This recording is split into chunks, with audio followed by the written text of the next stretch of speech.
We continue our short series thinking about particular aspects of creation in this season of autumn, because we believe that creation is a gift from God that can help us learn about our lives.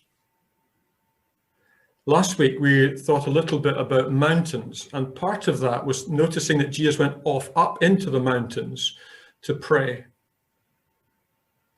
Maybe by the end of this session, I'm going to invite you to sit by a river and to be still and to listen to that river and maybe to pray. There are two particular aspects of the life of rivers that I want to bring out this morning.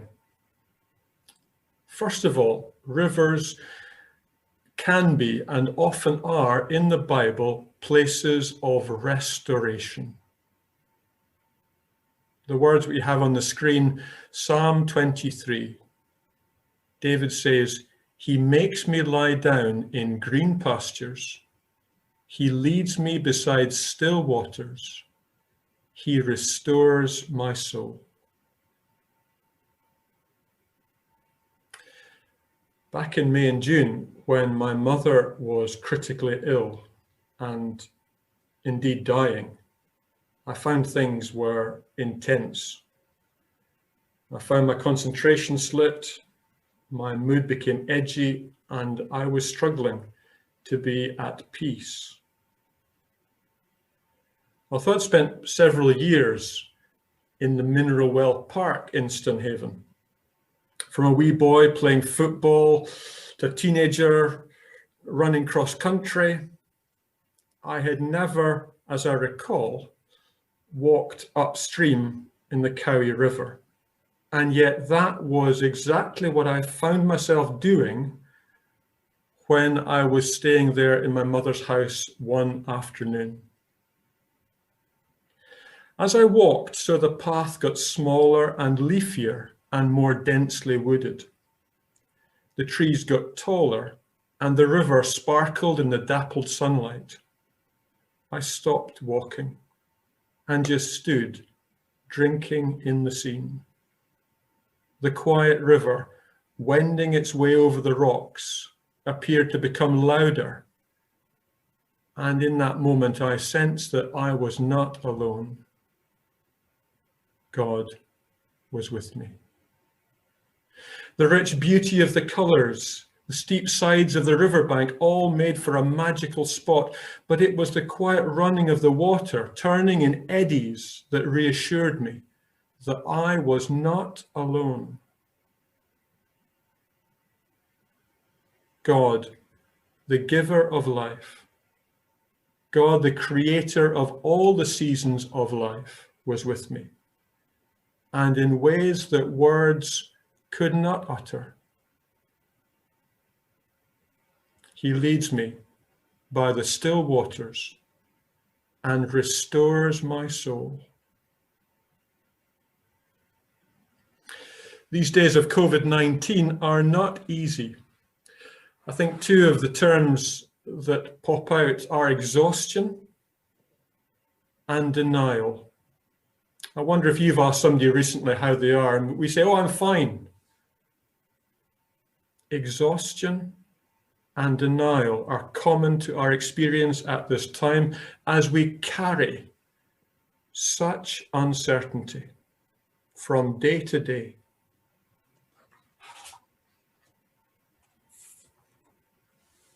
He restores my soul. There is the constant flow of the river. It reveals an endless cycle of life flowing from an almost imperceptible source through all the shifting scenes of our lives, heading towards its destiny in the ocean. Sit by the river and let God remind you that through it all, He is with you. He is the life-giving God whose purposes are unstoppable. He is the source of pure water. He is the vast ocean into which all rivers flow. Be assured that your story is part of God's life-giving flow. Sit by the river and let it speak to you.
Autumn is a season that speaks to us about transition. Summer has gone and the days are getting shorter, the daylight. We marvel at the trees and the colour of the leaves all around us. But part of the marvel is that every day those same leaves are a different colour.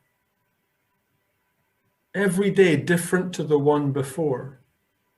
They've moved from virgin, vibrant green to soft yellow, to rich, reddy brown. And eventually, the leaves will drop off altogether as the tree prepares for winter. Letting go. Wonder when you last played poo sticks? With your grandchildren? Or just with yourselves, with your husband or with your wife? Dropping and watching those sticks and seeing which is the first to emerge. Their movement wholly dependent upon the currents, upon the eddies, upon the wind as they head off downstream. Letting them go.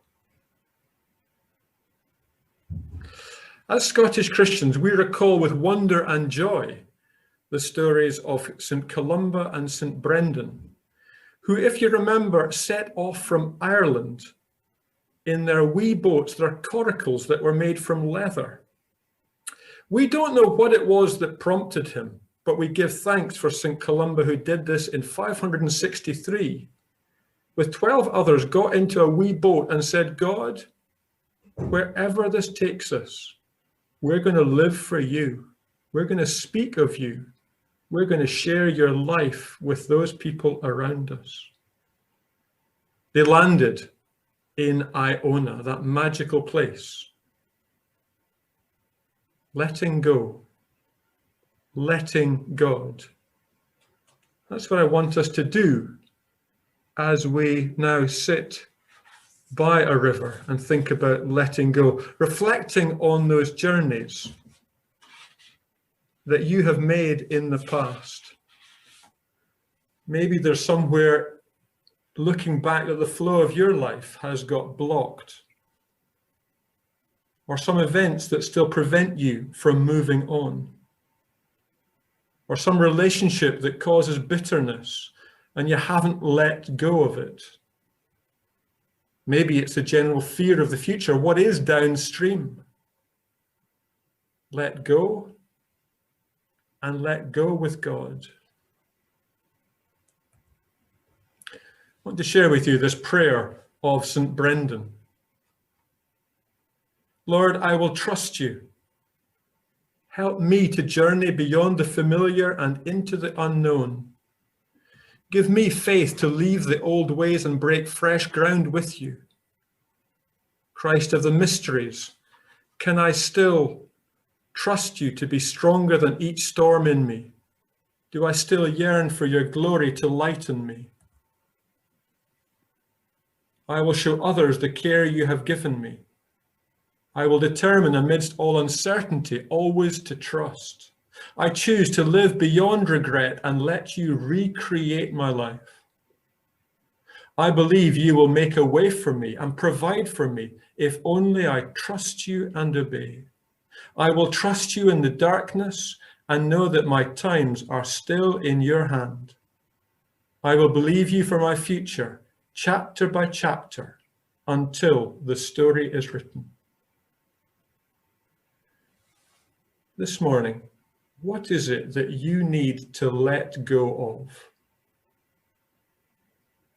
Can you imagine opening your hands and letting go?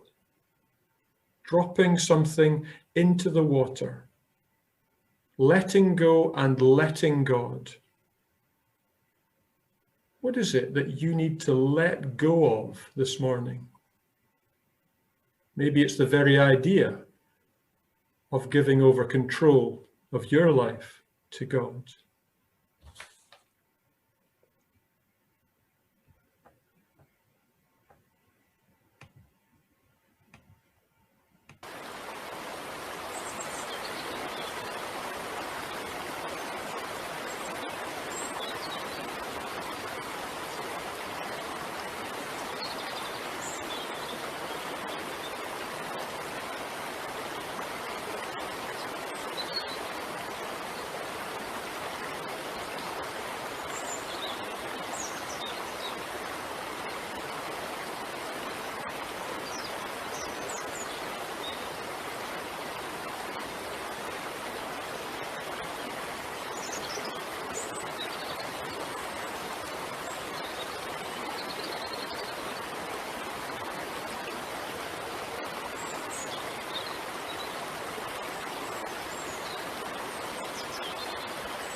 I want to finish by coming back to the words that Margaret read to us from Ezekiel. Listen to your life as you recall that vision. My guide showed me a stream that had its origin in the sanctuary, but which flowed out from there under the threshold, all around the outside of the building, and finally found its course in the wider world. A man was trying to measure the river. Using a measuring rod, he calculated a certain distance of the river's flow and asked me to wade across the stream at this point. I did so, and the water came up to my ankles. He measured a further span downstream and asked me to cross again. Now the water came up to my knees. A third time, he measured off a span of the river even further downstream, and at this point the water reached my waist. When he made his final measurement and asked me to wade across, it was impossible. By this point, the river had become so deep and fast-flowing that I couldn't have crossed it. I was out of my depth. Only when I realized that I couldn't measure the flow of the river of life, nor could he, did I see the river from a different perspective. Now it was no longer about how we could measure it or cross it. Now the focus was entirely upon the river itself. I saw what the river was really about. I saw the fish swimming in it, healthy and full of life, and the fishermen on the riverbanks. I noticed that the marshes and salty lagoons along the course of the river came to fresh life when the living stream flowed through them. But that was where this flow was blocked or denied or resisted. They remained lifeless and stagnant. I saw that the riverbanks were lined with many different trees, each bearing fruit in its season and with leaves that provided medicinal cures. And all this life, I came to understand, was sustained because the flow of the river of life had its source in the very heart of God, the life giver.